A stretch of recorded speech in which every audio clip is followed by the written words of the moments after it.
Welcome everyone to the Salem Township Planning Commission, January 24th, 2022. Call the meeting to order at 7:31. Sorry I'm late. If you'll please stand for the Pledge of Allegiance.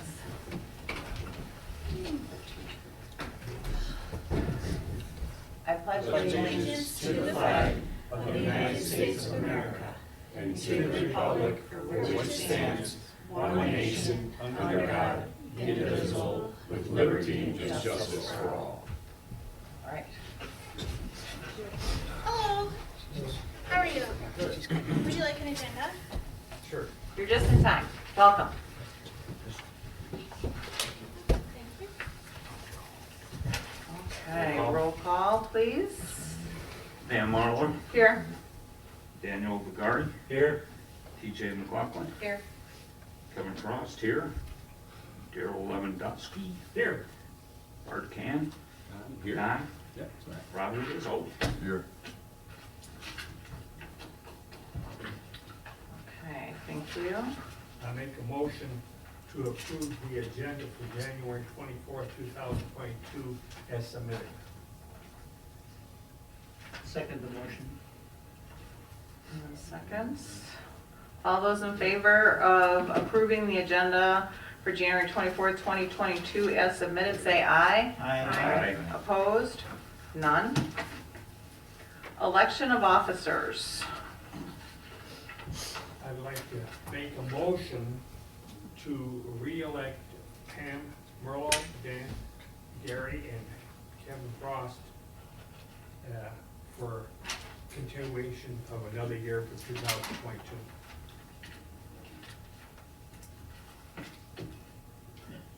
Also. TJ seconds. Okay, I believe we have a roll call for that one. Discussion? Oh, that's right. I'd like to start that. Okay, go ahead. I think that is a fantastic idea. That's beautiful. What a way to start the year. He's still happy that, he's not secretary.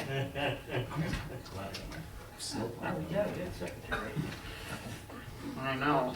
The new guy comes in. He's doing a great job. Any other comments? I do have a comment about it. It doesn't, it's not about this, but, Oh, no, we gotta vote on this. oh, never mind. It's Oh. something else. Oh, okay. Any comments on the election of officers? Anybody else want to be chairperson? Anybody? Okay. Got another new guy, maybe. Just teasing. Okay. Guess we will vote on that. There's no discussion. Do a roll. All vote, what's that? No discussion? Oh, that's what we were asking for. Was there any discussion? Do we have to vote individually for each one? No? Okay. So all those in favor of chairperson being Pam Merlo, vice chair being Dan Vergari, secretary being Kevin Frost, same as 2021. Well, we don't say an aye, do we? I'm lost. We need a roll call vote. No, we need a roll call vote, don't we? No? Okay. All those in favor say aye. Aye. Opposed? None. Yeah, you didn't oppose it either. So not for sure. So, you know, I'm just Mm, going with what you Somebody's got to do it. Okay, public comment. Do we have any public comment? No? Okay, none. We are cruising right along. Chairperson comment. None. New business items, 2022 planning priorities.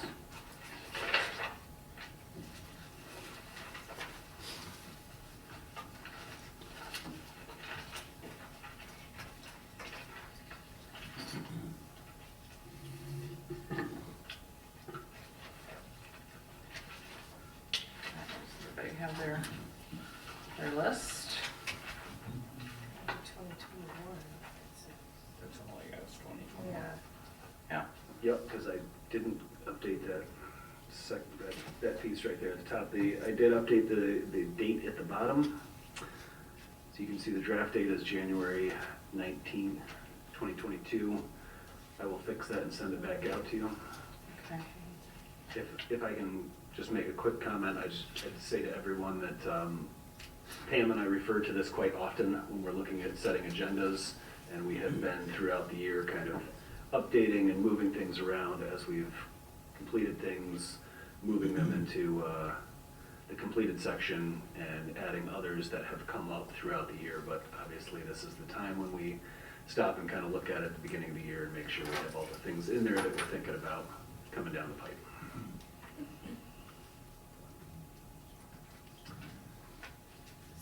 So is this all of these is for 2022?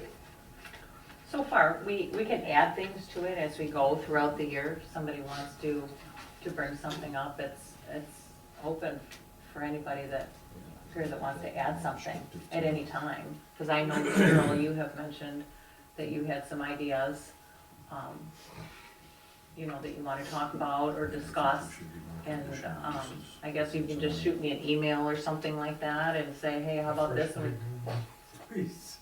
you had a list back in November. And I said, put it in my mailbox, and I haven't seen it, so it's like, I don't remember. But we had a phone call, but you were thinking about things, and I think it was, when we canceled a meeting, there were things that we could discuss. And so my suggestion was, if you have a topic that you would like to discuss, to let's ensure that it's something that, to put on the agenda, that can have either an action item or a purpose or something that's gonna go somewhere. And I think, as opposed to getting together, I think the initial question was, why don't we get together and we can just talk about things? And I think we need to have a direction or a purpose with it. And not to be last minute, but in advance, so we can plan it. So as long as we can get it planned, so if you can get a couple weeks so Paul can look into some things and provide some direction, and then we have, some facts to substantiate our discussion. I'll have to look at that at home. I think I got it on my desk. Okay, cool. Just, you can email me or put a copy in my mailbox. I'll be happy to look at it. I have a question about the zoning ordinances. Because they're supposed to be updated is it 5 years? What is? The master plan was required to Okay, be, just the master plan, okay. Fully reviewed. I don't know why I was thinking the zoning that we, Fully reviewed every 5, not necessarily Okay. updated. correct. okay. The zoning ordinance can be amended at any time or can be left as is long as it's working just fine. We tend to recognize a lot of things that we want to change and continue working on it, especially when we have Yeah, 'cause downtime. we're always changing stuff on it. Yep. Paul, could we put the year on here when you have the dates on there? Are these all that were just done in 21? Nothing that was done in 20? I'm sorry, I don't understand your question. Down to completed priorities? Yes. Those are all 21, okay. No, if you look at the date, there are some that say, like the lighting one was May 21, April 2021 for the community waste. Oh, I see, okay, I misread that, my Yeah, mistake. and I apologize for the date at the top. That should be Salem Township 2022 planning priorities. That's this year's list that we're working on. And Paul, we can revisit these zoning ordinances, as you said, at any time? Because I had talked in the past about some other things, maybe some more conditional uses for certain things, but again, we can revisit that at any time. Okay.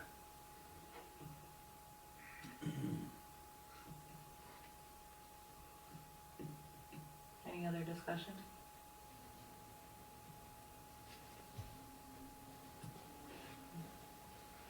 Okay.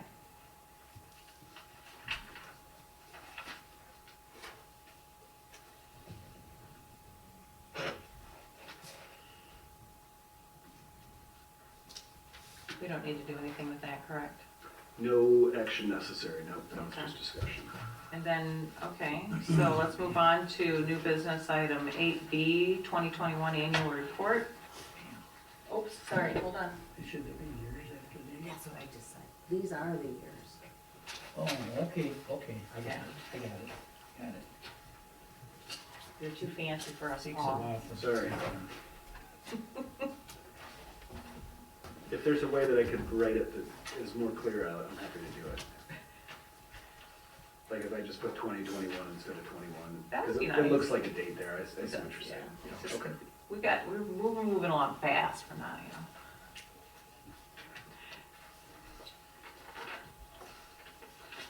Okay.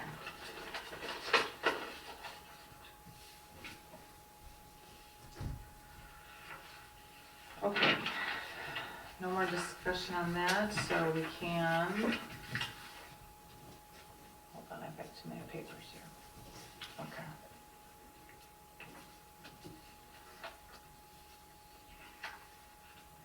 Let's move on to the 2021 annual report. Paul, did you want to review that? Your bylaws require that every year in January, you produce a report from your activity from the previous year to send to the board. So Ian has put this together for you, just using the activities that you engaged in, so site plans, meetings, et cetera. So it's really just kind of a listing of the activities that you engaged in.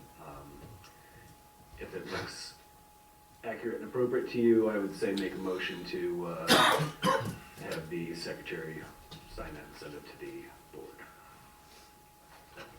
So I guess just accepting the report Yep. as submitted. Mm-hmm. Do we have a motion for that? I make a motion to accept the January 14th, 2022 annual report, 2021 annual report. I second. Okay.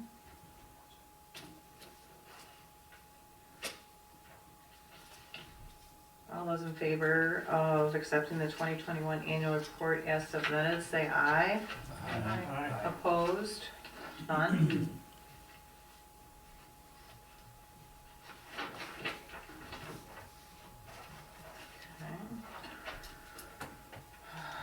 Okay. Old business items. For the solar,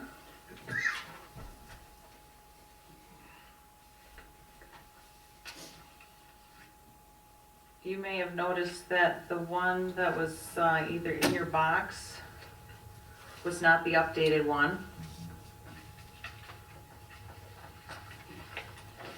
So Paul, I asked him if he could highlight and pull together before the meeting this other one, the red line one. Yeah. And I think essentially, the majority of the changes, well, the changes that he made were in regards to solar systems not being included as an accessory building. So it didn't impact those quotas and things that we created previously.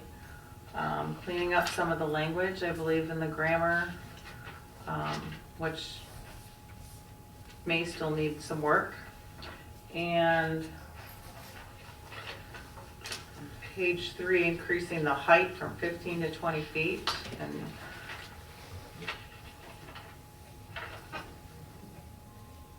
And there was a section in the back in regards to annual, was it annual inspections? It was just inspections. Just inspections? Previously, it said that, you know, that the township had the right to, at a reasonable time, provide same-day notice to an applicant that they were going to inspect the premises. And you all wanted to say during business hours and give a 3-day notice, so we put that Yeah. language in that. Yeah, at least a 3-day notice. And then the other comment that was requested to be looked into was decommissioning and contaminants. And so we put in a clause that the owner, after decommissioning, would have to provide a certification that they had left no contaminants in the soil. Okay.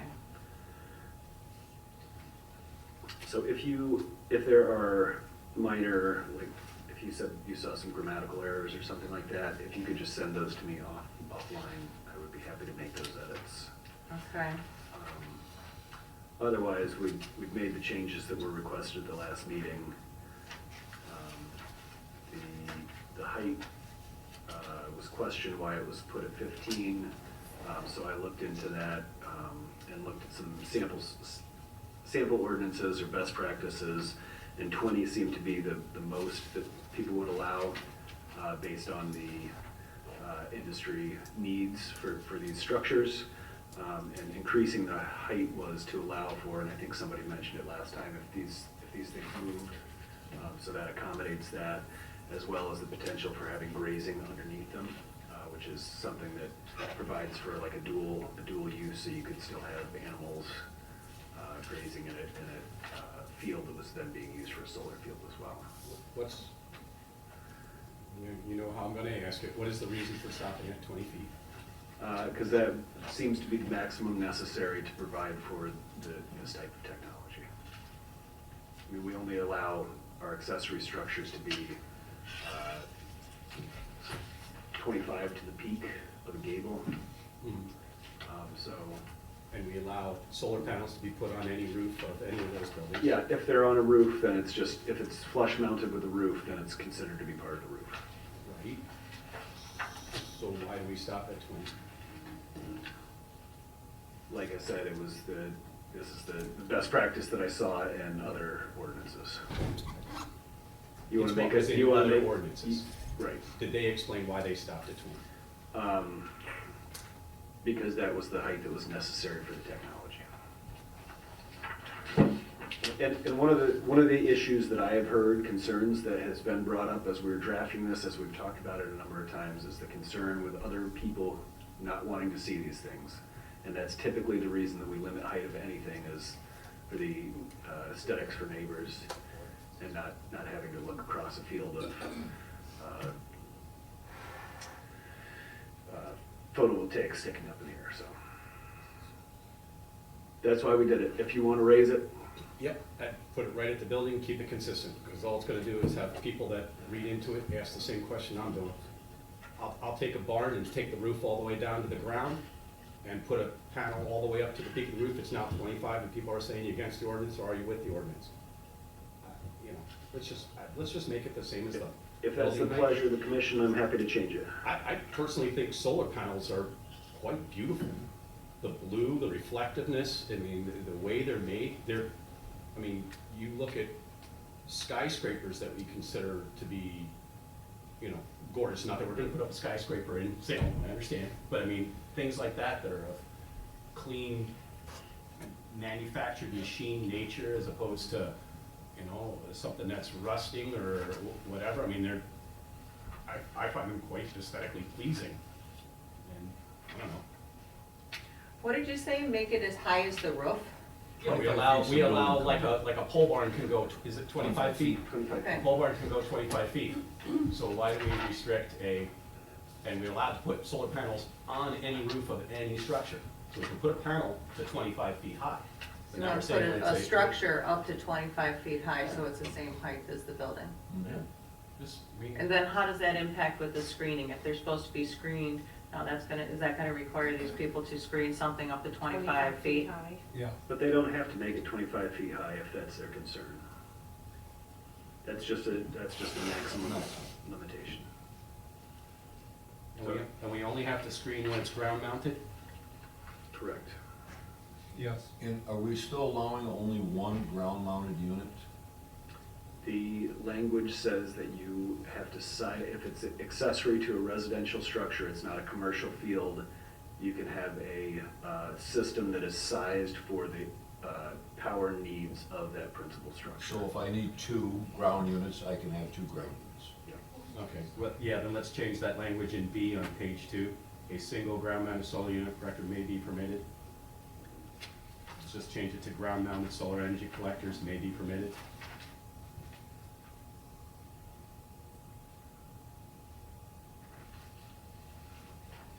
Gotcha. What number was that, Bart, again? B on page 2, it starts out with, after the highlighted, it starts out a single ground-mounted solar unit. Let's just make it ground-mounted solar energy collector that may be permitted. Here. Oh, okay, that's where I got it. Oh, I see. I'm sorry. Okay. Why do you gotta spell out two? Can't we just leave it like it is? He's got no. Not just ground mounted solar energy collectors, instead of 2 or 3, just in general, they can be permitted if you do this. Ground-mounted solar energy collector systems may be permitted as an accessory.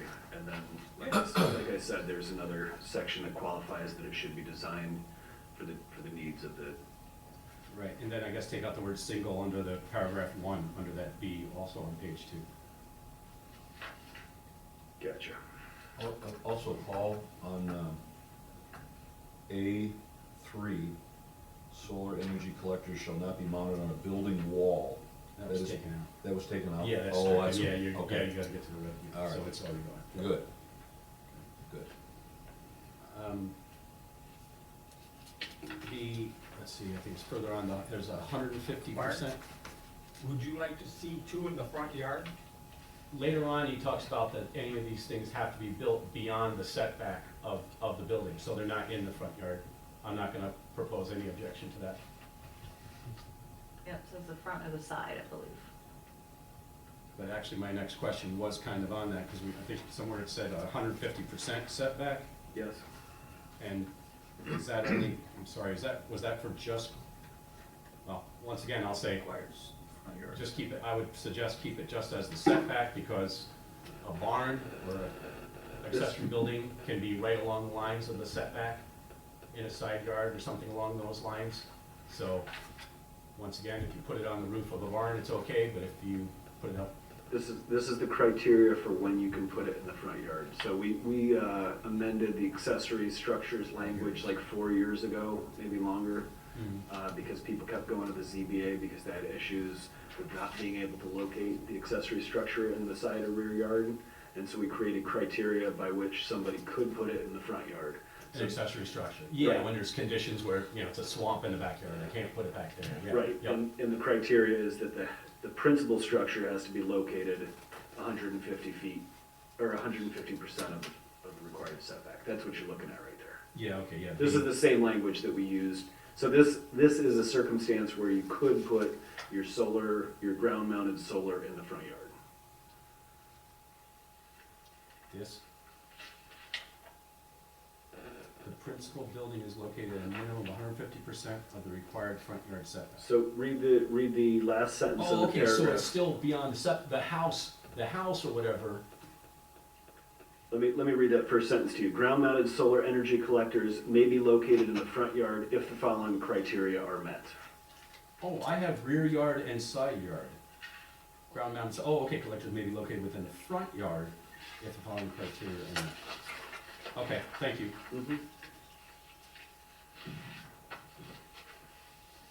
Miss Bonnie? When I walked in, you guys said the criteria for how much solar you could have depends on your usage or whatever. Who's gonna decide that? Did I not hear you say that? Yes, the applicant would provide proof that they have designed You're it. gonna have to talk louder, because I have to read lips. The applicant would have to demonstrate that they have designed it that way. Okay, now see, this is my problem. I had a furnace put in my house. This is what the guy recommended. This is gonna be just right to hold your house and right what the company said is gonna be, keep my house warm. I said, no, I want the next one up. He said, okay, we knew you were gonna do that because I'd done it to him before. But see, my house stays nice and warm. I like my house the way I like it. I wanna use the electricity I want to. I wanna put a second story on my house and I don't wanna put a new solar panel in. Now, what's the deal? Are you gonna stop me from putting an extra large solar panel in? I wouldn't.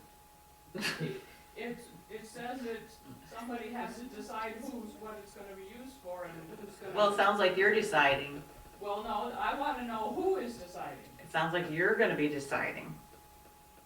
I mean, Paul, is that right? The applicant? Instead of one. So it almost kind of makes like a crazy rule, but Yeah, it does not make anybody, it doesn't have to be in there if I'm gonna decide, cause I'll put up what I want. The person who is installing that system for you is going to say, this is the size system you need for this square footage of a house. I understand And- that, that's my example with my furnace, he said that was the size. Right. And I if said, no, it doesn't keep my house warm. Right, so if it's in that range and you wanna upsize it a little bit, we're gonna say, okay. If you're trying to fill in your whole yard with solar panels so you can put energy back on the grid, we're gonna recognize that that's not the intent. That's not how it's done. How's it done? But, DTE comes in and does an amperage overlay and says what kind of kilowatts you need to generate, just like you do a generator. It's not done by the, a salesperson's not gonna do it. I'm not talking about the salesperson, I'm talking about the person who submits the application for the system, and they're gonna give us that information. Yeah, DTE will provide it. So they'll provide that proof that that's the size that they need. Yes. Yeah. So that's what we would look at, Bonnie. And like I said, if you're upsizing it slightly, or, in a range, Well, what is slightly? I well, mean, if it's consistent with the use that you're having. The Okay, intent so- of this language is so that people aren't doing something more than an accessory. Where is this language, to where me is makes this no paragraph? sense Just real because quick. I have definite plans to make a second story on my house. And now I can't do, it's gonna cost me twice as much because I have to rebuild the solar panel. But wouldn't, if you tell DTE this is what you're doing, then wouldn't DTE they, looks at the paperwork and said, this is how much you used last year, this is what you should have. well, then that doesn't make any sense. No, That would be that's- like putting in a furnace, you say, well, I'm gonna add a second story, I need to make sure that I think they would sell you what you would need to accommodate that. Is that, where's a builder? Do we have a builder in the house? Right there. Right there. Yeah. We got a couple of them. We got a couple of them. I have an electrical contractor and a full-fledged contractor for his wife and my family, and I know how some of these wouldn't work. Because these are the people that said, yes, we knew you were going to add a little extra to make sure you had enough, and not just skate on the edge and put on an extra sweater or something because you can't use enough, you can't afford the heat. You have to turn your heat down. No, I want my furnace to do the job. Yeah. I want my solar panel to do the job. I think what this is saying is if whatever you submit is reasonable and not where something sticks out and says, Bonnie Cook just filled up her whole yard with solar panels, nobody's ever gonna know. Well, this is my problem. What I submit, it said reasonable. Who's gonna back me up and say it's reasonable if you have somebody else double check it? Well, I think they're only looking at is something unreasonable. Could someone tell me where this statement is? It's in the first paragraph in section 60.32. It's the second to last sentence. It says, any solar energy collection system shall be designed and sized to provide for the energy needs of the principal use. I think that that's not too stringent. I mean, I think that we're gonna look at anything that's submitted and recognize that if it's sized for something else, it's gonna be evident, Bonnie. Does that make sense? But it doesn't say that. It doesn't say that if you size it to sell back to the Edison, which this is what Edison usually puts on all their commercials. If you size it and you can pour back any into the Edison, then this is not applicable. This is not what your rules say. If your rules say you have to just have, that's why I'm trying to figure out who's making what, who determines what's good for me.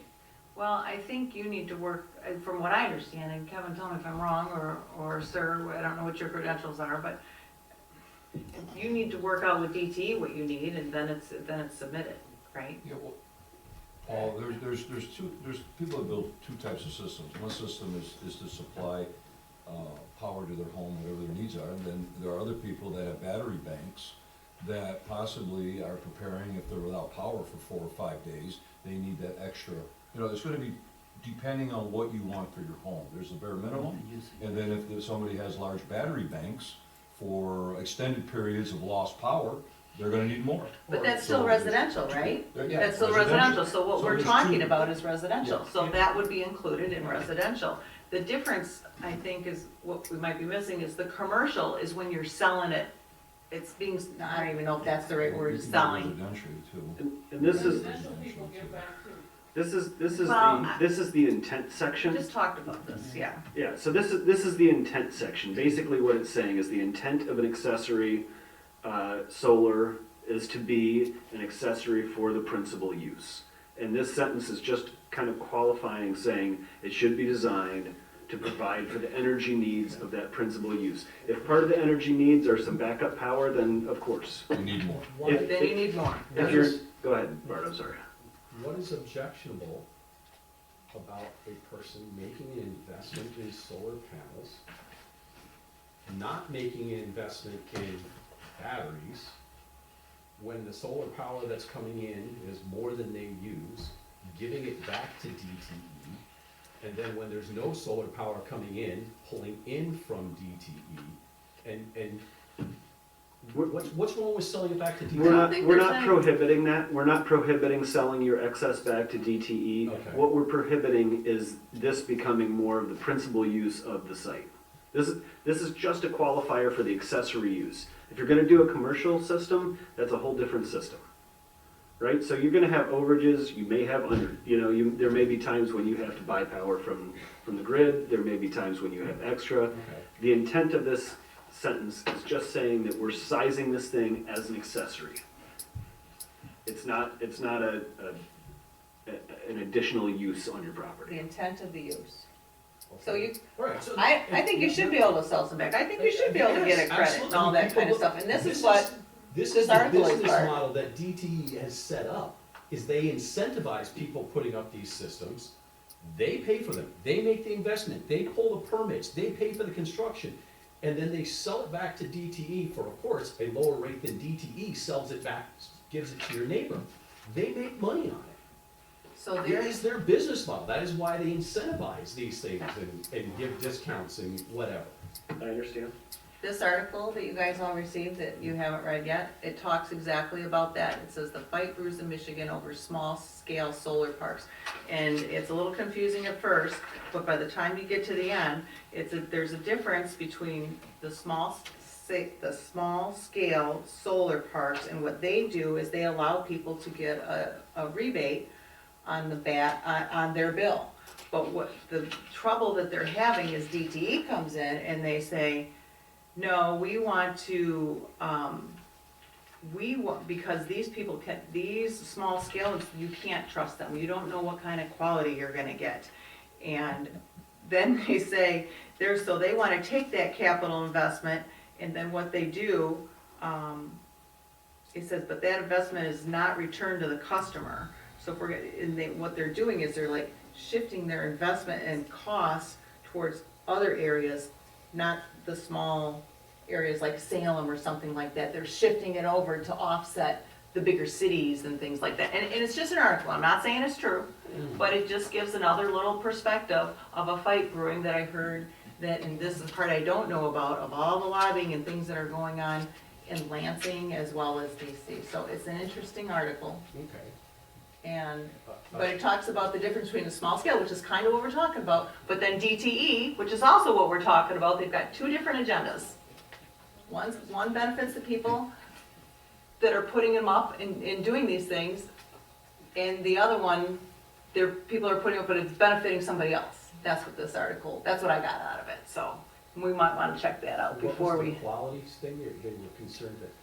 It was similar statements like, oh, well, these DTE was, I think that was part of their message was, oh, but you can't trust these guys. It's kind of like union versus non-union, right? The union says, oh, you can't trust the non-union shop guys, because they're not trained, they're not this. That's what I got out of it. Yeah, in other words, That's the perspective. We don't like our. We don't want the pipeline of competition. cash. We don't Yeah, want the we want a competition. monopoly. That's Sure. exactly. I think we should consider Okay. language that maybe says, 50% above principal use or something like that, because, we could draw up I kinda scenarios for disagree this. on that. Yeah. I think Or that's something. limited. would be Well, here's the thing, encouraging. could I justify a field that says, listen, here's the efficiency of a solar panel, here's how long it lasts. At the end of 15 years, I'm gonna be down to 73% efficiency on this solar panel. That 73% has to gather, while it can gather, enough so that I can bank it in batteries and use all of that throughout the entire year. I That still would be think my- that's a residential use. I think Yeah. you're limiting yourself by putting numbers on it. Yeah. Where if you focus on the intent, now the intent may not be accurate, but it will be obvious, I think, when it's not. We're concerned with the looks, the height, the setback, the size. Beyond that, Yeah, but why we do just- why do we care if someone makes a buck That's by not what we're investing their own talking about. capital? That's not what we're talking about. We're talking about residential use versus commercial use. Okay. If they make a buck, if they make All right, 10 bucks, all good right, for here we them. go. The more specific you become on the language, the more you tie your hands. There's a spirit of the law and the letter of the law. You're always better with the spirit of the law. You get some flexibility depending on the individual needs. And that's decided, you know, this is within the boundary of what the individual needs are. So we can deviate here, we can deviate there, but when you tie it down to an exact percentage, an exact amount, you're tied down to that, because Right. the person interpreting it is gonna say, here's what it says, it's this amount, and that's it. Right, so you know where I'm going. This is not a regulation, this is the intent section. Right. It's basically saying the intent is that this is an accessory to a residential use. We're not scrutinizing numbers. In Bonnie's example, if she wants to oversize her system because she plans on building a second story, if you know, you're potentially gonna make some money back, that is not I what we're guess doing. I'm simply asking the question, why is this a problem? Having it oversized that still meets all the visual things that a picky neighbor may get all uptight about, or a height, or a width, or where its setback is. If they're all within that, why do we care? We don't. That's what we're We don't. saying. You're saying we do, and we're trying to It tell was you all we on you don't. to begin with. No, you're saying it has to be sized for the principal use. I'm saying if 50% of whatever, and this height, and a size this, and a setback that, and I can be selling back 20 times what I need for my principal use, why does anybody care? Well, that We is don't up to, care. that is up to, no, I mean, that's You up don't to you care? guys to decide if that's something you wanna do. Bart, Yeah. okay, listen, so Yeah. we recognize certain principal uses, especially in the ag district or the residential districts. We say the residential use is the principal use here, right? In some circumstances, you allow for commercial uses. They're very limited. You know, you can do a home occupation. There are some uses that require special uses. Right. We don't allow for people to have body shops in their garage. Okay, I've got a garage here. I've got some extra space in my garage. Why can't I go ahead and use that? It's the same argument. So you're deciding how you want your land uses in the township to be. So if you want people to take a 2-acre plot, they've got their house on, you know, a footprint of 1,200 square feet. In your logic, as long as they meet the setbacks and the screening requirements, they could cover the rest of that 2-acre lot with a solar array. And so that becomes essentially a commercial solar array, which is what we've made a distinction between accessory to a residential use or accessory to a commercial use versus the principal use being a solar field. Mhm. I mean, that's, Well, commercial ones are put in commercial areas where you're not having residential people concerned about whatever. Maybe. Maybe, or maybe there's a Maybe boundary. not. But in residential, if it meets the residential look, I really don't see any difficulty with it. no, that's, I mean, that's for you as So a I'm planning just, commission, I'm the literally, township board. once to again, just decide. answering the question, why do we wanna do this? Someone help me with understanding why. A farmer farms his field, and, guess what? For his principal use, he does Bart, not all right, need. let me ask you a question. 5 What do acres you, of what do you tomatoes. wanna see? What's the verbiage in here that you're opposed to? They can just take it out. People can. It doesn't have to be principal, it doesn't have to be So everyone principal can use. have commercial. It's this size. Yeah, I It's disagree. this size, it's this height, it's I this think height. residential should be residential, and I think commercial should be commercial. I think this is my opinion, and we can all vote. Yeah. And I think it's, you know, it's vague enough for people to meet their needs, go above their needs, whatever. Say Bonnie wants to build a second story, and she wants to put a heated barn in, she says, well, DT, this is what I want, blah, blah, blah, and she puts that in, and maybe she doesn't do her second story, or maybe she doesn't do her barn. You know what, probably nobody's ever gonna know, and it's not a big deal. We can vote on a motion for this language, and if it passes. And if somebody wants to make a motion for an amendment, they can make a motion for an amendment, and then we can vote on the amendment, rather than sitting here and arguing all night about it. Yeah, well, I think we've gotten our points across. So far, we have a distinction between one or the other. We would wait till the very end though, right? I mean, we need a motion, really, we should have had a motion, and then a discussion, and then a vote.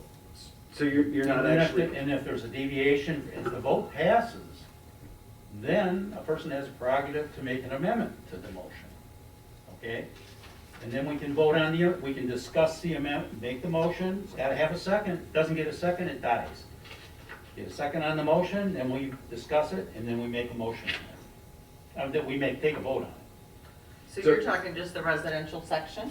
Right, what we're arguing over here, yes, the I language. think I'm discussing, I don't think I we're thought this arguing. was all discussion I'm anyway. asking why, I mean, just what's the motivation behind it? yeah, we're not actually voting on anything tonight. This is Yeah. still discussion. We Okay. still have to hold a public hearing. I'm looking for direction from you all, so if the majority of you want to see this change, great. If the majority of you are interested in keeping it the way it is. I think we do need to keep it separate, residential and commercial. Certainly, because of the look and the feel and. But what if a it is to residential do it, person, I think wants to fill their yard, that's go at it. You know, I mean, that's, I think we need to put in some language in there in the residential that, we have no problem with the size on that, I don't know.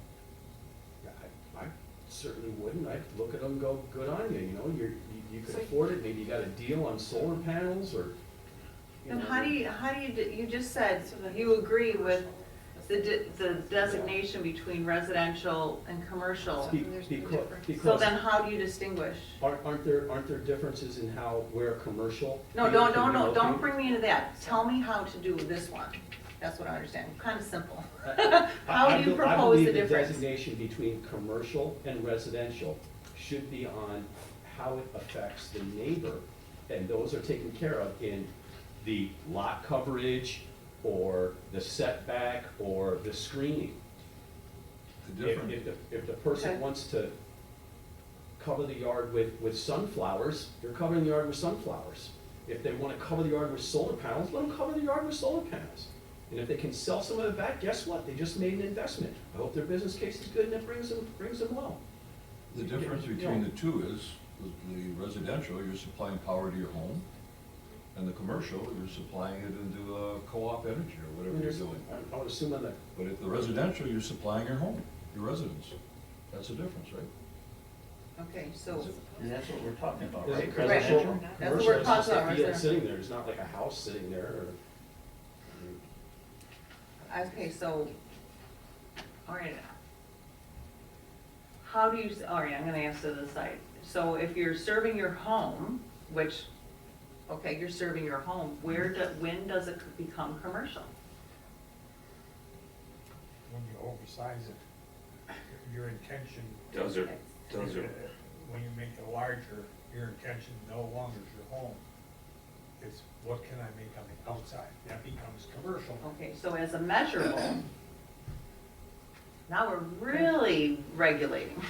I guess I'm not saying, Bart, I'm not saying I completely disagree with you, I'm just saying, let's get to the answer. Let's stop, we all get to answer, what's the answer then? Residential. The answer is keep it on the requirements of lot size and look and setback and height, which is what you're concerned about.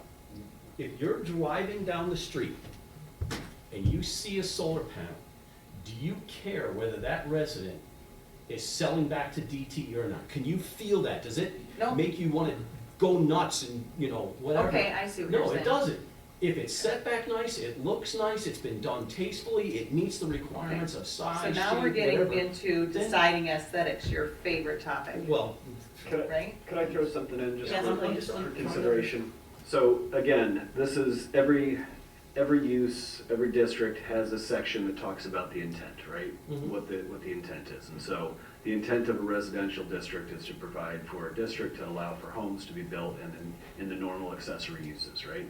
And so you always have a principal use in a district, and then you have things that are considered accessory. And so the statement in this particular piece of the ordinance is part of that intent statement. It's not a standard, it's not a regulation. It's basically saying the intent is that you can have solar panels as an accessory to your home. The intent is that it be sized to fulfill the needs of the home because it's an accessory. The thing that we deal with on a planning level and a zoning level and a land use level is what is the principal use, what is the, what are the accessory uses? And so if you start to slide the scale there, and that was my example of having other commercial uses in the residential district. So that language is only part of the intent section, saying that this is permitted as an accessory to your home. And so that's really, I think, kind of cut and dry. It's not a standard, it's not a regulation, it's the intent section. So we need to move forward Okay. to the rest, and then that's where. All right. I agree. Okay, let's move on. I agree. Page 3, number 5, the 50% square footage. Do we have any math that says that, like a 1,200 square foot house, if they only have 600 square feet of array, that can provide their house with proper energy? Do we have anything that sits there and takes 50% and equates that to how much energy and how much energy a house of that size uses? You see what I'm saying? I don't know the math, again. We should just check on I'm that. not an expert on these things. I'm pulling this from best practices where folks who are experts on this have studied these things, and they put these numbers together based on what they've devised. Somebody may need more, depending on the square footage of, their home. Yeah, I mean, if it's sized properly, it's sized properly. Whether it's over, if their house leaks and has bad windows, so they need more electric heat, Maybe they should be sinking their money into insulation instead of a solar field. Depends on where the buck returns better, wouldn't it? I know what it costs for windows. I'll look into that. Yeah, we just may want to strike that, because I think the other ones take care of it. If it's sized properly according to the guy, it's sized properly. Right. The guy. Call him the guy. That's what I do, I call the guy. Call the guy. Unless a woman answer the phone. Women refer to themselves as guys sometimes too. I call myself the chairman sometimes. Any other questions or comments or things you want me to look into before we put this on a agenda for a public hearing? I have a question. Yes. Sir, you're brand new here. We've never seen you before. Yeah. We're glad you're here. We like when people can contribute. What is your, why are you here, and is it about solar? No, I'm in the neighborhood, and I've been here for a long time, and Oh, it's been tough to make some of these meetings, and I think it's probably my civil duty to be here. oh, okay. I was just wondering if you had any solar experience. I have a lot of solar experience. Oh, do you? Okay. Such as? Well, you guys are all talking about when you size a meter for a house, and you size a 200 amp panel, what they do is they look at every device that could possibly be on in the house, and they calculate the amperage load, and that's, if you wanted to feed your house 100% with everything on, that's the maximum load of your meter and of your breaker box. So if you size your panel array based on our 30%, because we're in the worst solar area in the United States, we're at 30%. So if you size your array based on the amperage that your panel is, your array is going to fill half your yard. But nobody ever uses full 100%. amperage of their meter, so you're going to have ample electricity to feed back into the grid. And the reason why they don't want to do it back into the grid is because people are buying really bad inverters. So to go from DC to AC, it makes a really bad fluctuating current. They don't put it back in a clean wave. Detroit Edison does not want that wave back into their current. So that's why they're saying. some of Small these scale are- stuff? Yeah, it's all So if you, with the proper inverters, they'll take it, but they wanna meter it. So you can, back what you were saying about your house and you wanted to add a second story, if you have a 200 amp panel, the size of the array, because these solar panels are only 20% efficient.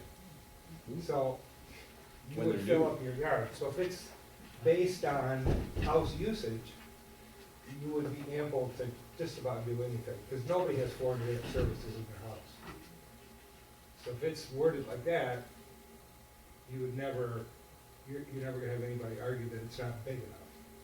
What we have, you would say nobody would argue that's not No, big if enough. it's based on the house usage, Okay, and if it's a maximum meter, they could never exceed that. thank you. Thank you.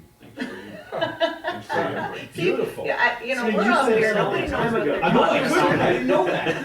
You couldn't have said that. They're terribly inefficient. You know, I know they're only 20%, and, that's when they're new, In and, Michigan is just the worst. yeah. They're terrible. So you have to have an oversized array. Bonnie, does that answer your question? So you're all set?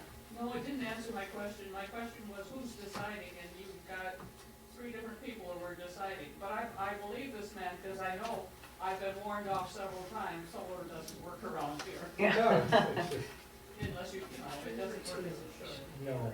But if you have somebody that's electrical in your family, Washington. if they calculate maximum load with everything on Okay. the size of the I array. still, would be twice. okay, can we discuss this lot coverage again? Never have a problem. Number 5, on page 3, I showed you. So according to what he just said, okay, now I have another question. I'm back to page 3, Bart's, solar array shall not exceed 50% of the square footage of the primary building. So that being said,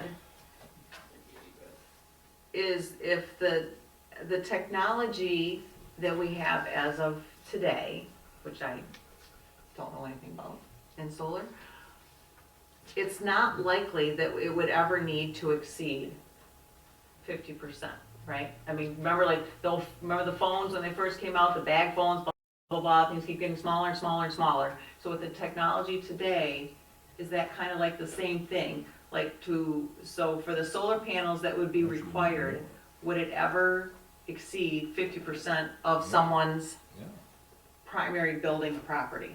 So I will have to look into the reasoning behind this standard. Okay. And the reasoning behind this standard may again be to create that distinction between principal use and accessory use.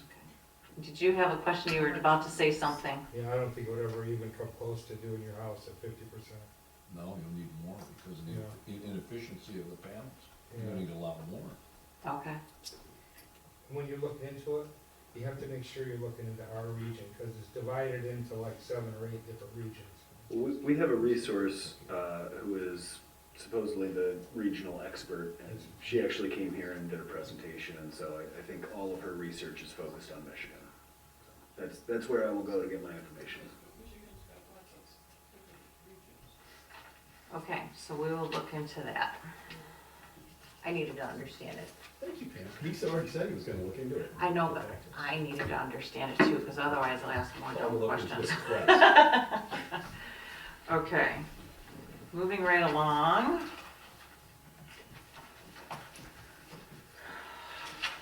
Gosh, okay, we're on page 4, hold on, I got.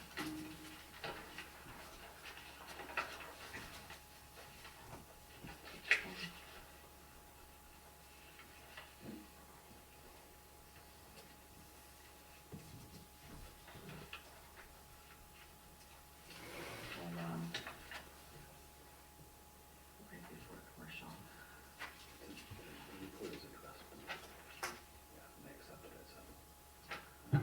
Did something move? B, C.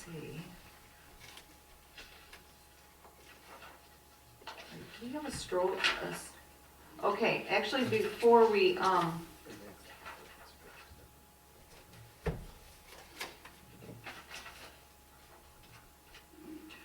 Paul, the question I have is under C, solar structures and easements, just because I'm trying to read more about and understand this stuff, and it just, I mean, so my question is, just help me understand. Where are we? I don't have a fight with it, but in 3, on page 3, C, solar structures and easements, where it says, energy structure at a described location, let's see, a landowner may enter into an easement, blah, blah, blah, and then it gets into solar structure at described location by forbidding or limiting activities, land uses, structures, and or trees that interfere with access to solar energy. So if they get into some sort of an easement situation, I guess just explain that to me. I don't even want to ask my questions because I don't.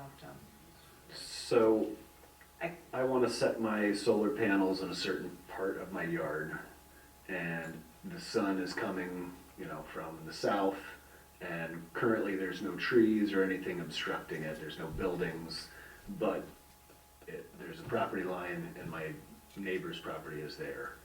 I can ask the neighbor to enter into, to grant me an easement, a solar access okay. easement that says, Okay. I will never plant pine trees in this section of the yard to obstruct your solar access. Put on the deed, which carries forward to future owners. So when my neighbor sells allows the that property to the next situation. person down the line, and they go to plant trees there, I can go back and say, oh, no, I own this access easement here. I gotcha. Okay, I'm good. That's I just, that's nice. um, And that's basically saying that Salem Township will recognize that easement. Yes. You can write there. that's why I was kind This of is wondering, I didn't specifically understand saying why that we you were will writing that recognize in it. as somebody, That's cool. I get it. Okay. TD, do you have a question on page 4? Number 6? Oh, yeah. Could you just explain number 6? Under Contours? site plan drawing, what the existing and proposed contours, what is that referring to? Contours are just like topo lines, so elevation lines. Okay. And so if you're changing the grade, you have to show how you're changing it. Oh.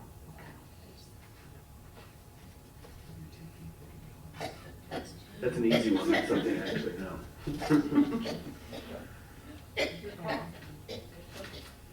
There's water in there, Bonnie.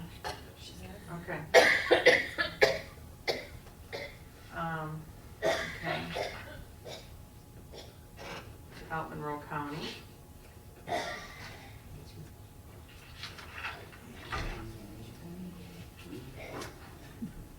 Oh. Yeah. Does anybody have any questions as we're moving along? Construction standards, F on page 5, second paragraph, shall be approved by.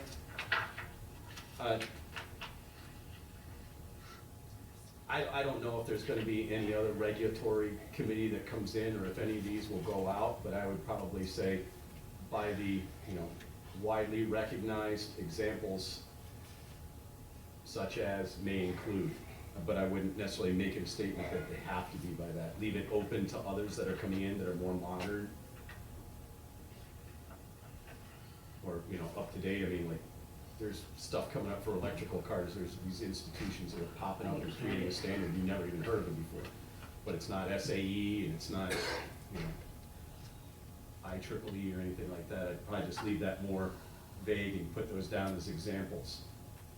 What current examples are, or something like that, just thought on that one.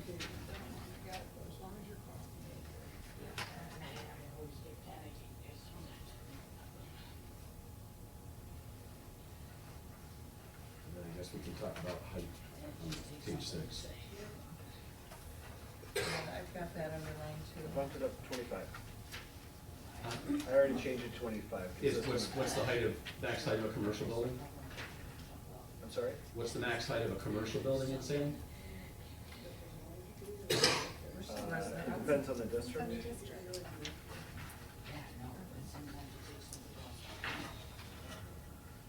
Then we wanna just make it follow along with the max height of the building in that district?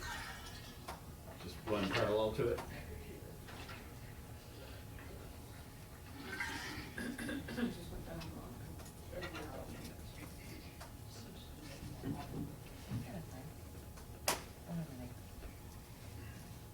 I agree. Oh, yeah.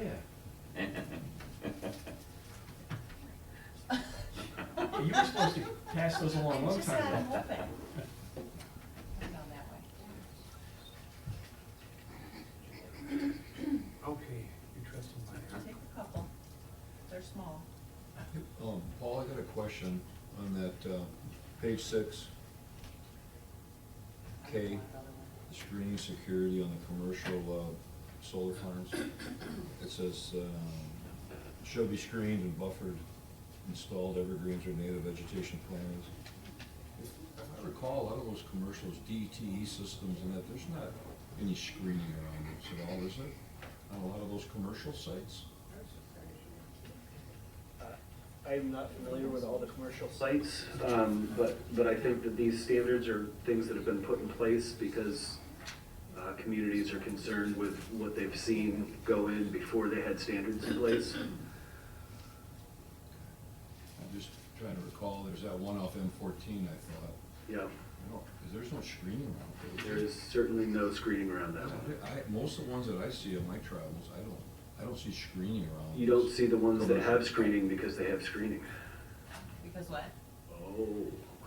What was Is that? is it objectionable when you see them? Yeah. Oh, my goodness. Yes, it can be.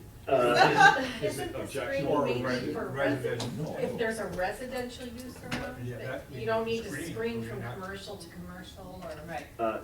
This standard says that you would screen the perimeter of any, Oh, I thought it said something Yeah, because there's a section that says it's kind of confusing, hold on. the perimeter of a commercial solar collection system shall be screened and buffered by installing, so it's just the perimeter of all commercial is to be screened.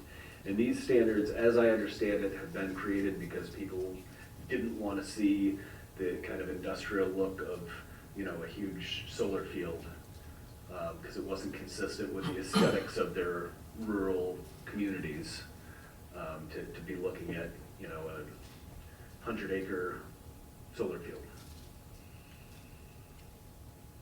But if it's in a commercial area, This is permitted in. why does it This matter? is permitted in ag district. I mean, so where these things, Agricultural area. Yeah, It's I mean- not just in a commercial area.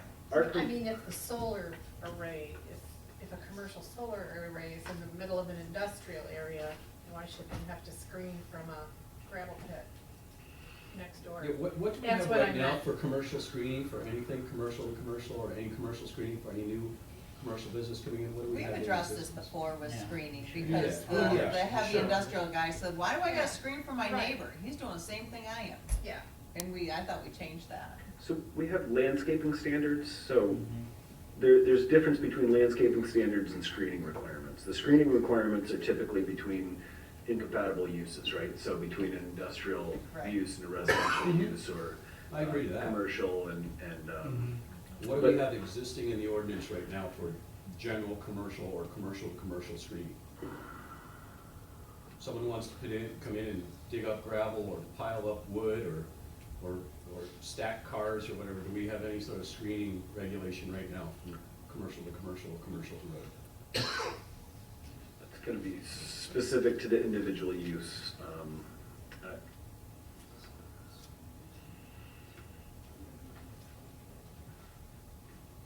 This is a research question, it'll take me some time to answer. I mean, I know the standards in here, and as I was reviewing a plan, I would look these things up, so if you bear with me, I can look Those it are up. right on target, Barb. Field trip for Barb, keep him busy. I'm fine, thank you. My wife sent me with these things. If they sit near me, I'll eat them all. That's right, the more you eat, the less Barb eats. That's what I tell my kids. Okay, see, less I eat now, very good. And now we start it down here at this end, and none will get tea. Work its way down the park. So essentially is what we're saying, we're not seeing it's necessary to screen between compatible, in commercial, like industrial places, right? I mean, Well, I tell you why, there's probably not screening along the ones like along up there on 96 and stuff like that. Because they wanna advertise it.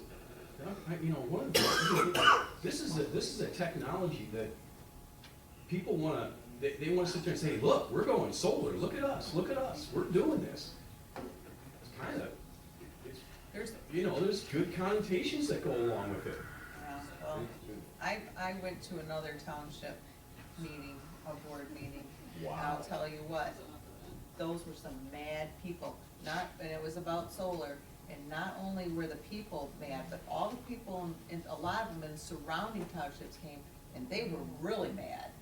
It was The looks. solar. But they had to They see don't a like solar it. panel? It's not just a solar panel, it's a field of solar panels. They didn't like them. Everybody's telling you to go green, but yet they don't wanna look at it. Well, there are a lot of things that provide reasonable uses for us that people don't wanna look at. I mean, we all need these industrial uses, but people don't wanna look at them. So I put this language in here based on what I thought was the direction when from you all, when we first started talking about this. Not in my backyard. And this is not language that I created, this is sample language that other ordinances have used to deal with this, so.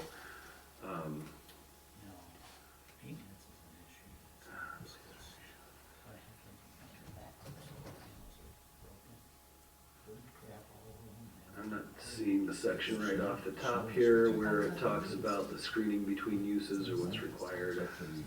Owners of it.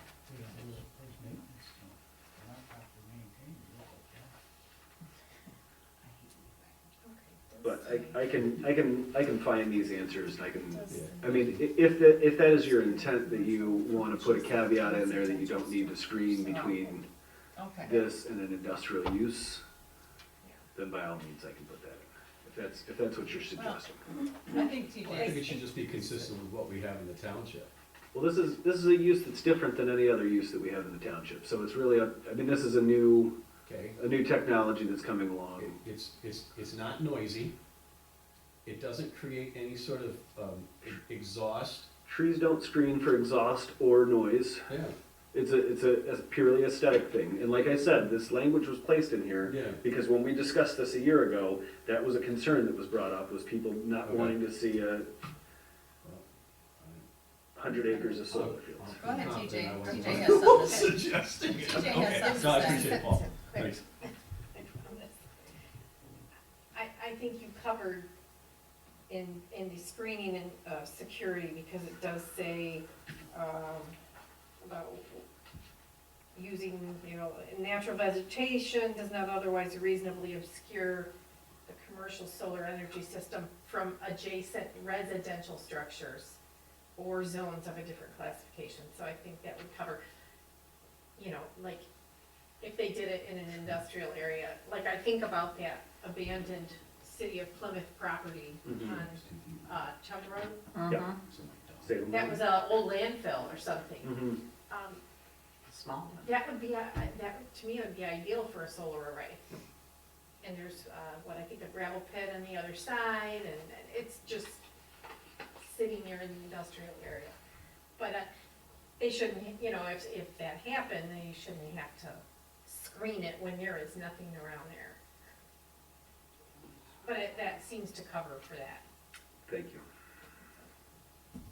So that one in particular, let's just say, so they put something up there, and that's that 5 mile runs along one side of it, right? Is that 5 mile? Right? I'm not sure that Plymouth it goes dump all is- the way to 5 mile, but Oh, it doesn't? I'm not sure. Okay, so then, I don't know. It doesn't? I don't know. I don't No. know. I was just thinking, because there's residential over there, I can't get a good visual, I probably should get my backhoe. House there in the corner, almost on the corner. I'm just saying, is residential across the street, so there would be, well, let's just say hypothetical, so say this thing goes to 5 Mile, and there's, so one side is abutting like an industrial area, but then the other side, across the street, is a residential or agricultural, then that side would be screened? Correct. Okay, all right, moving on. We're not as fast as I thought we were gonna be today.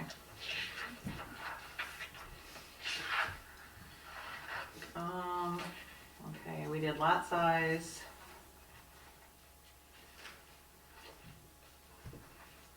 And the setbacks, does that leave enough room for screening, I suppose?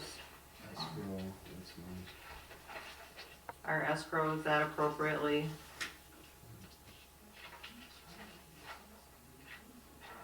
Those are. I thought,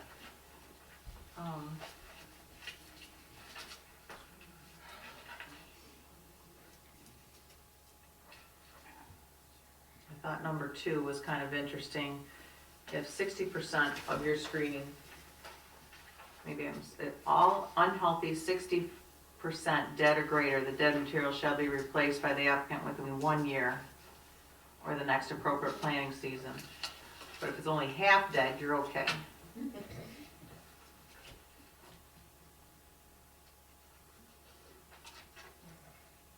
Does that make sense? No.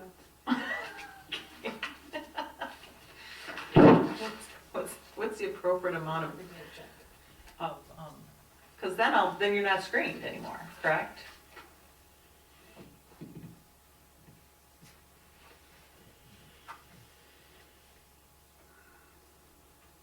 And I can see a tree here and there, but if your neighbors, if it's supposed to be screened from you, and it's not, it's not. You're gonna explode. Don't just let me see some guy out there with a tape measure. Well, 60%, but whatever. It's, it shall be maintained. I mean, I think putting that in there as a threshold so that you have something to be able to have some teeth when it comes to enforcement. So if I go out there and say, these trees are looking a little shoddy, they're gonna say, oh, they're fine, they're gonna come back, but at some point you can recognize that the tree, an arborist or somebody doing an inspection could recognize that the tree is 60% dead. We've done Oh, the studies- tree is 60% dead, or the whole screening is 60% dead? I think all unhealthy and dead material. So unhealthy is qualified by 60%. Oh, that's the tree, okay. I read it as the screening, if it's, I'm looking at a line of trees and if 60% of them were dead. All right, let's move on. why don't we just replace material with plant, individual plant? What's that, Bonnie? He said you can't put mulch, that's dead already. As individual Alright. plant shall be replaced. I was gonna say it's been a long week, but it's only Monday. I have no excuse. Okay. It's the snow this morning, we got it. Okay.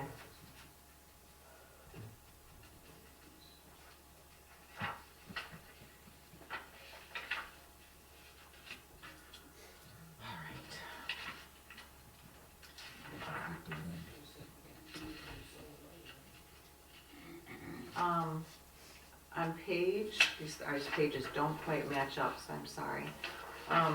Under distribution, transmission, and interconnection, and it's just a choice in words, I suppose, but it says, where technical or physical constraints make it preferable to install equipment above ground. I'm thinking, I know underground is becoming more popular, but it's more expensive, so whose preference is it? I mean, is it because you can't store it underground, or if it's the developer?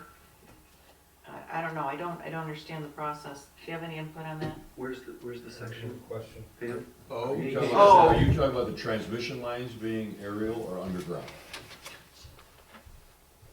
It says, all collection lines and interconnections from the solar array to any electrical substations shall be located and maintained underground inside the commercial solar energy systems, except where technical or physical strengths make it preferable. I guess it's the word preferable. Physically constrained by the money I can spend. Done. Let it go. Okay. I'm Would you physically rather- constrained by the money I can spend. I'm just Yeah. bringing it up, you know, it's just, it's like a minor detail, I debated whether or not I should even But say is the something. purpose of this to keep, so you're not looking at lines? Is that the purpose of this? So you're not looking at power lines gridded all over the place like a tic-tac-toe board? Why don't you just say they can't go above the height of the array, or minimal use has to be proven, or only for exit or Or they're entrance unable into- to be into the underground array? or something like You know, that. But daisy chaining between the arrays, okay, yeah, keep them low or underground, main input and output are permitted above. Cause that's the bigger wires, that's the one where you gotta insulate them more. And, I mean, Bart, I honestly don't know about the technology or what, you know, Yeah. what would be, if we put that in there, they may say, well, you're crazy, it has nothing to do with the work we do here. So I think the intent here is that it goes underground. Okay, If you'd that's rather, fine. if you'd rather use a word like impractical or impossible or something like that as opposed to preferable. It can't happen, it Well, can't it's happen. Right. But this makes it sound like it's a choice. Yeah. If you got a 8-foot Could be. driveway between two panels and you gotta dig to, what is it, gotta be below, what, 30 inches for electrical? Well, I think it's only 18, but Okay. it's gonna have to do with the size, the amperage of the wire. Cause like you can't bury a 3-phase line, it has to be overhead. But you can bury a single phase. So if, it depends on the size and output of the actual array, if it gets to a certain voltage, then they have to bring the transmission lines above ground. I'd like to make a motion that we have 8 people on this commission. Make it necessary. Yeah, I mean, if it's necessary, it's never, if it doesn't, I mean, you don't say, oh, but no, that line should go under there, and if, No, but this that's- one's gonna hit, then why put it underneath? I mean, that would only just No, make, that's just put it great, across, and right? certainly commercial's gonna be, if it's anything high, it's gonna be 3-phase. Okay, DT, Let's- DTE is gonna dictate it. Yeah, yeah, If you okay, let's connect move on. If you connect panel to panel, they'll go underground because they got a drive on it, but I they gotcha. probably won't connect the system.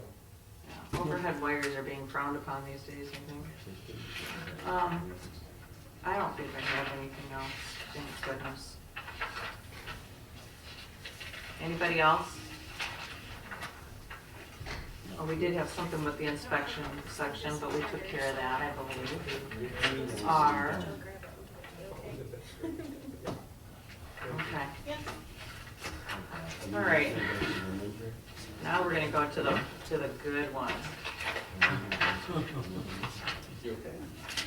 Wind. Okay, so I've got 3 copies of that, that's crazy.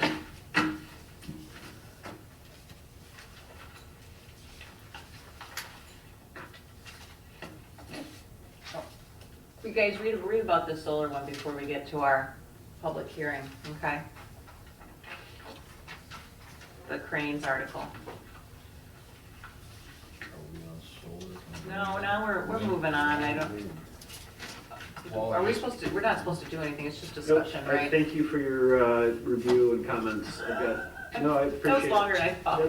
That's why we're Sorry. doing it. We want to make it right. We've got the opportunity to do it right, so we're. Okay. Yeah, Paul, I you- just had 2 questions right off the top on that solar. Is that chart that says you can only have one wind tower on 2 to 40 acres? Or, are you saying Or the solar? wind? No, the wind. Oh, okay, yep, we're just getting started in the wind. Yeah, Okay. that Okay, seems like we need to do something different there. If I got 40 acres, I can have 1 tower. If I've got 2 acres, I can have 1 tower. And also, there are solar units that you do see mounted up along houses, like a CB radio antenna or a ham radio is antenna. that a wind unit or? No, something? Okay. wind, I'm sorry. Because if you have less than 2 acres, so say you're in the hamlet, you are not allowed to have a wind tower, because they do make them where they mount actually to the house, just like as I said, a CB radio antenna or a ham radio antenna. So is that the language right now? You have to have 2 acre minimum to have a wind tower? I thought there was something about roof mounted. Again, it would depend on our chart where it says 2 to 40 acres, one is allowed. Again, it would depend on your requirements for your home. Well, so For this, farm. yeah, section C says that wind energy conversion system shall only be permitted on parcels with a minimum area of 2 acres in the AR district. We added ER district last time in the PSP district. So we're not doing it on any small acreage lots. Okay, do you think people that have under 2 acres should be allowed to have it's typically a mast that runs alongside the house and, it goes above the ridge. Should they not be allowed to do that? I have no opinion. Yeah, he's asking us. Yeah. Yeah, I think someone. See, I should didn't be- even know they had that. yeah, I think someone should be allowed to do that. once again, we got noise, we got flicker stuff we're talking about radius if the thing falls. If it meets that, it meets that. Oh, that's fine. I guess, and part of the reason that we stopped this last time is because we keep talking about stuff we don't know enough about, so here we are again. So, yeah, bring it up, let's talk about it. And then as far as saying 1 tower per 40 acres and 2 acres, I don't understand that. You look like you're about to say something. Yeah, it's so minimal used around here that I'm a carpenter by trade, but most of my work is for Leeds buildings and for very unique structures. So I see these systems being used on all of them with very technical people. And I don't know a whole lot about the whole wind issues. If I did, I would tell you, but I just don't know Yeah. a whole lot about it. Oh, that's a bummer. I don't see it used much. Yeah.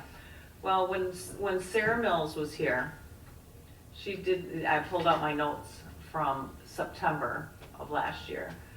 And she looked into our area and she looked into Salem. She says, honestly, she said, I think Salem's too overdeveloped for any commercial type stuff. But I don't think she even brought up these small ones. I don't remember hearing about it, do you?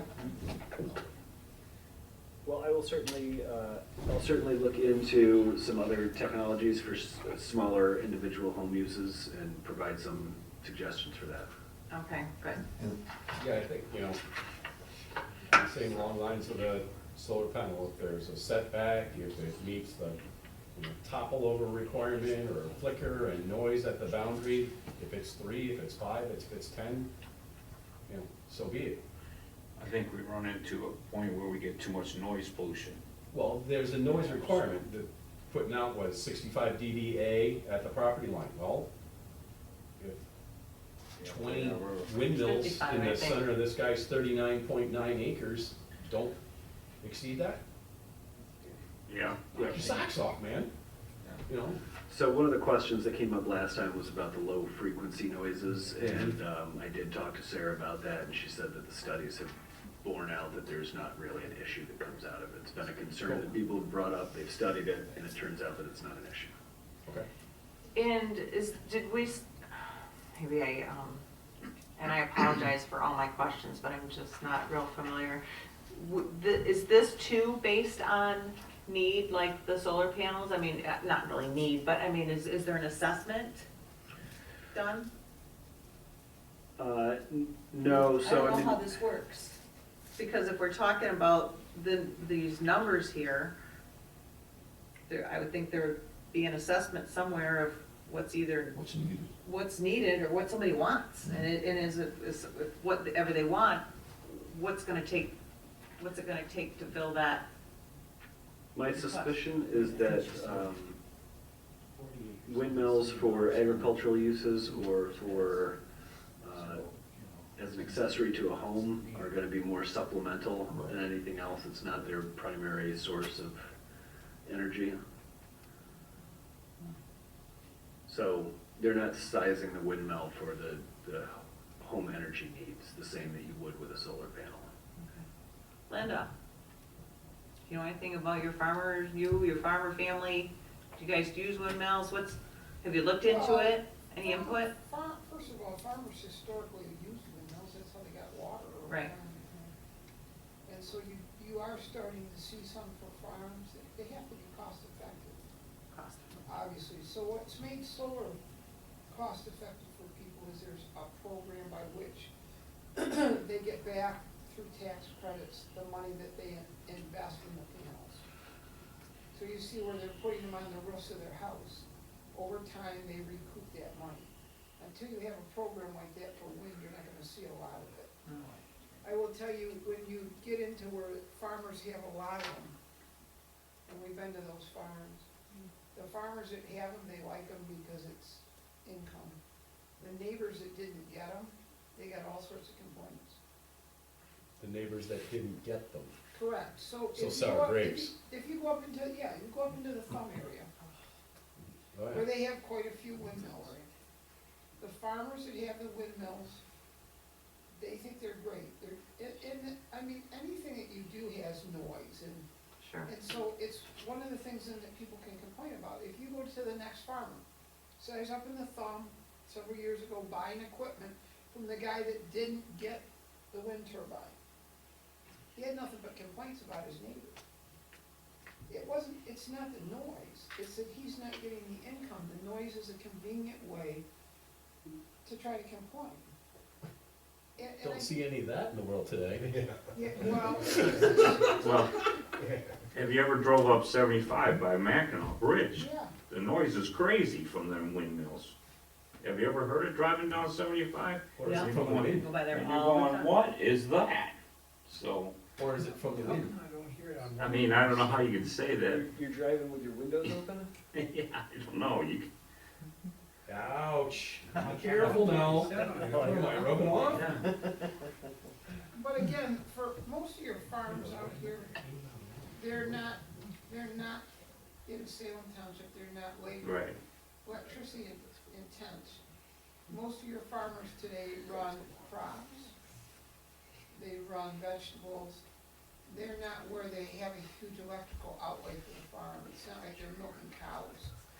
The biggest place where somebody possibly would consider some type of alternative energy is like a greenhouse. Because you have to, and again, the greenhouses we have are fairly small compared to where you go and again, Kevin talked about going up 75. If you head up to the bridge, as you get up past Flint, you'll see where they have greenhouses where there's 20, 30 units in a row. Those places actually are looking at an alternative source of energy to heat those buildings, because on a day like today, if you're starting your seedlings, there's a cost. But again, Salem doesn't have that type of intense agriculture that needs that. We've all seen the windmills you. over 127, right? Thank you. All those. Yeah. Yep. I can't hear a thing when I go by those. On 127, there's so many of them. I can't depict the noise. I don't know, it's north of Lansing, right? Is that where it is? Yeah, between Lansing and Central. Yeah. Those See, giant windows. Oh, they're everywhere, there's shows everywhere, and so I try and see, how many of them are working? And they're on one side of the road because only one of the township on the other side of 127 is allowed. They didn't wanna look at them. Well, they're looking at I know, I'm just saying. Okay. All right, so back to our numbers of permitted, keep, I don't know. as long as it meets the other requirements, it meets the other requirements. It's not flicker, it's not noise, it's not over the fall radius of it. Go nuts. Speak up, Kevin. No, I agree with him. Oh, okay. Maybe But I having, don't, I maybe having think, a dozen that are 15 feet tall is the same thing as one that's 60 feet tall. I bet my neighbor would rather not hear and not see the 15-foot tall than the one 60-foot. I think, we're debating something that's, you might never see in this area, because we don't get the wind. That's what I feel. Yeah, For windmills. yeah, for windmills, I mean, frankly, this language has generally been here yeah.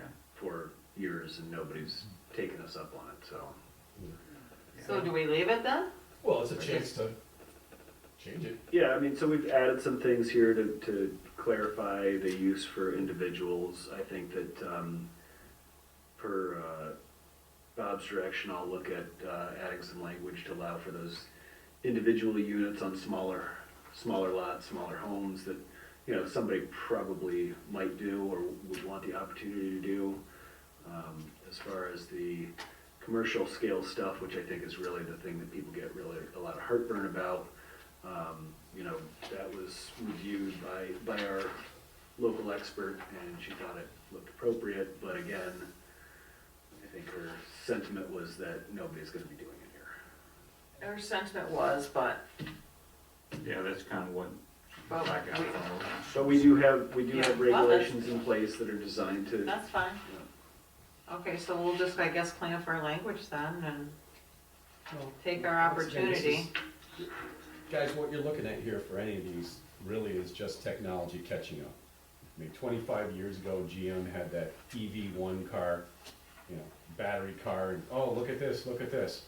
That thing was so out of touch, it was unbelievable. Why? Because of inverter technology, because of battery technology. Wasn't within reach.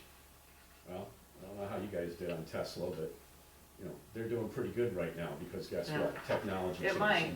And wind power, I think, is, not that copper's gonna go down, but as they start to look at other things that go into these motors, start getting bearings to last more than 3 years, and everything like that, they'll get there. It's gonna They just become don't sound very green to me from what my YouTube research. Well, it's, You know, about what it takes to maintain them and all that kind Well, of stuff, that's and what I build them and said, yeah. disposal and all that kind of stuff. well, that's just other people just, you create regulation to make money. We're not Right? making You any add a money. regulation so that your brother-in-law gets the job of maintaining a windmill. You make no bones about that. You know, you make an inspection requirement. So guess what? So these, whatever group of inspectors can have jobs, and you do that. It's a self-sustaining entity, that's my aspect. Okay, Paul, I have on a note that you were gonna, include this stuff in a chart, but I didn't see a chart in here. On section B, other WECS approval, we're gonna clean it up with a chart.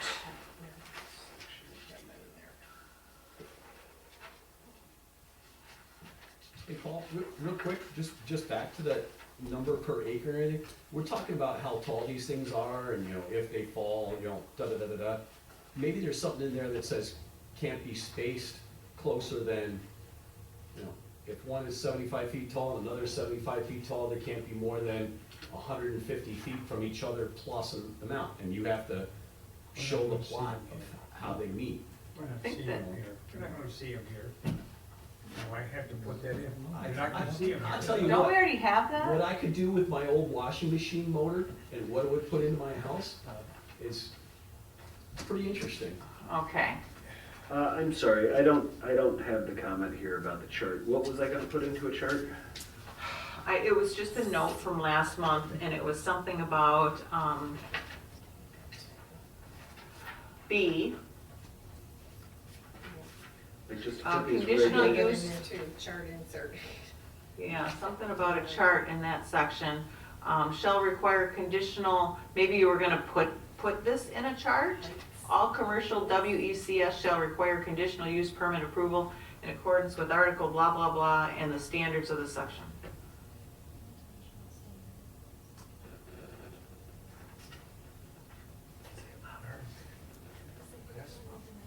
I think it was, I think. Does anybody else remember? A touch between private and commercial, you know, where this is allowed, what the heights are, it was kind of all the regulations just to read. Oh. I recall that chart. I think that's just where we started talking about it. Done was.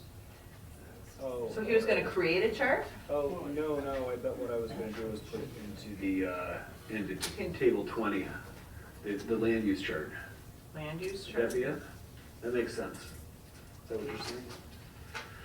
You're not trying to get out of creating a chart, are you? No, I love creating charts. Okay, all right.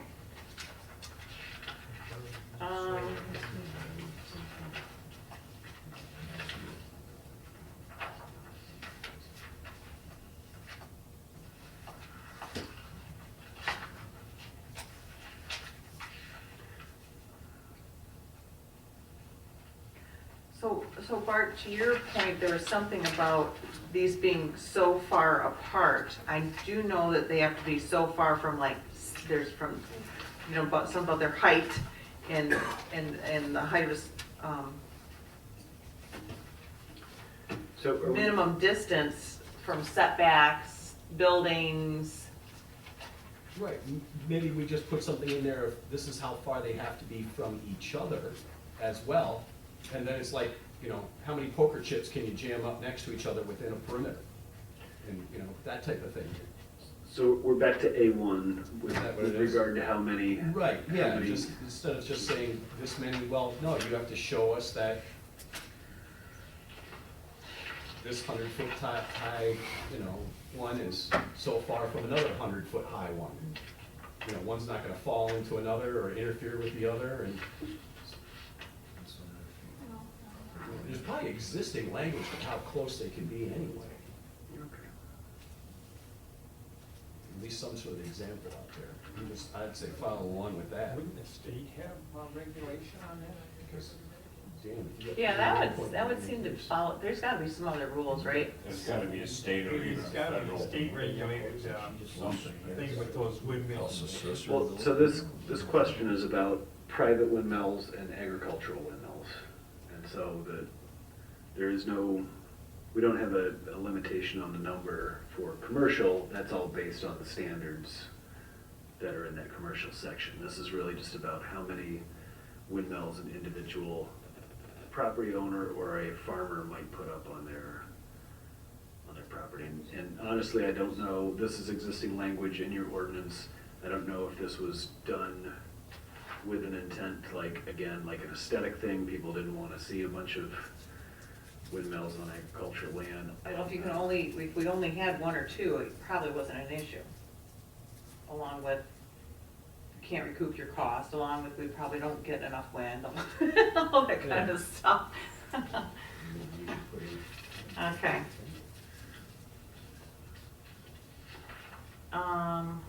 Noise levels, 55 decibels. I'm sorry, so what's the direction on the number for?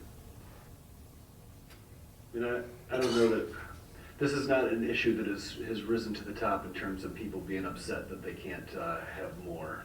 In fact, I Right. don't know that I've seen anybody cite. But if we take, if we take out, we were saying it probably wasn't an issue because you could only have one or two, right? Well, if there's one, the problem's solved. If there's two, probably really wasn't an issue. If there's two there, you know, whether they're this close together or this close together, I don't think anybody cared.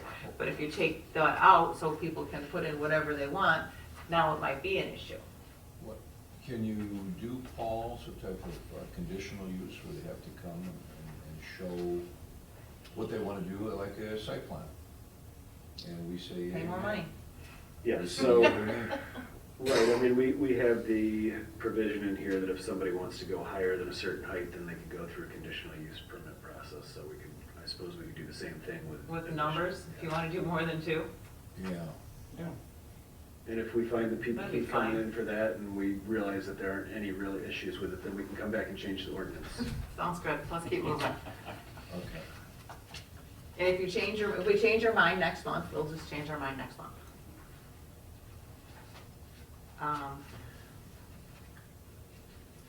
Okay, no flicker over the road right of way. Off-site, blah, blah, blah.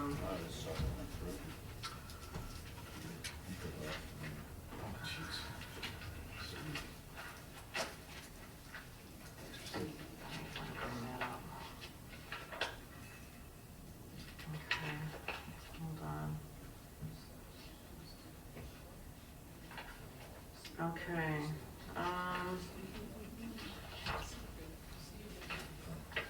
decommissioning, that's probably kind of important. Everybody read that, right? I think it looks fine.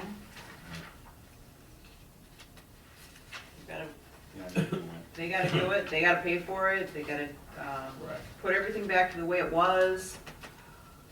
Escrow. Did you guys read the escrow stuff to make sure it makes sense? Bart, that sounds like your kind of thing. I'm sorry, which one? We went over this last time. Yeah, we sure did. You definitely don't want the Yeah. township being responsible for Nope. decommissioning wind towers. No.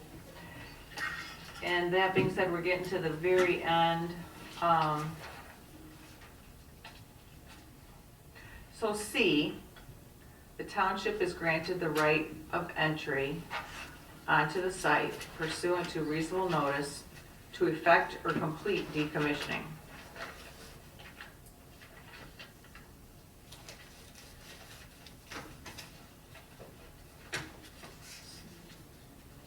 So that's if we have to pay for it, then we have the right to do that, okay?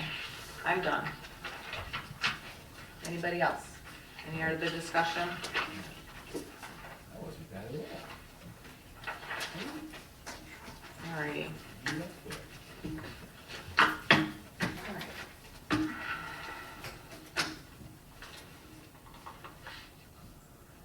We're gonna go ahead and set public hearings for these ordinances for the next agenda. Does that sound all right? Yes. Okay.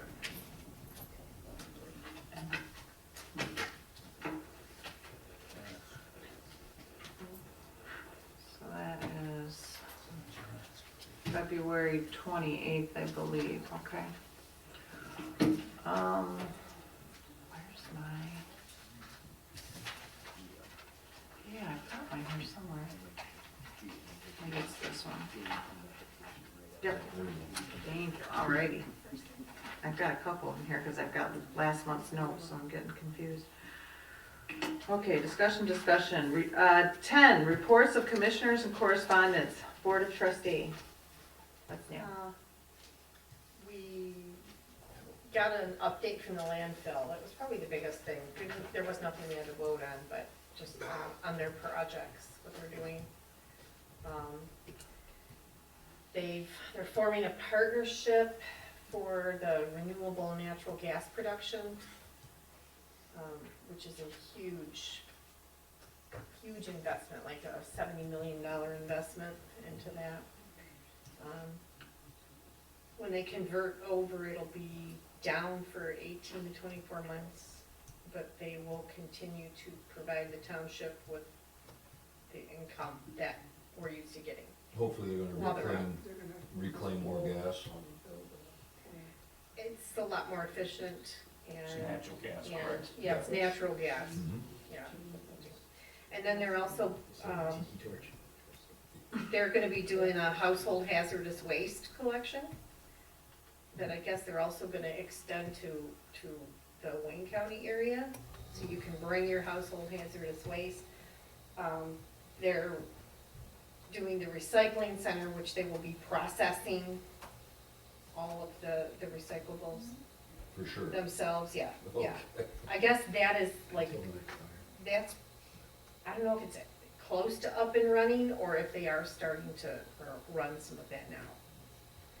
So they said when everything is done, they were gonna have like kind of a community open house so that people can see the different things they're offering, You're gonna be doing fireworks again? so. I'm gonna try and settle down all the Northville residents. Get rid of the seafood. They're gonna recycle them. You're recycled. Okay, good stuff. CDA? Nothing. And no Bruce, he's out today. Planning consultant review, anything? I have nothing else. Okay. Approval of the minutes for December 14th. I make a motion to approve the December 20th, Oh, I'm 2021 draft. December 20th. John, I second it. Oh, 2021, some correction to those minutes. alrighty. You said as submitted, Carol, right? Pardon? You said as submitted, correct? Yes. Okay. I'm sorry, who seconded it? I second it. Thank you.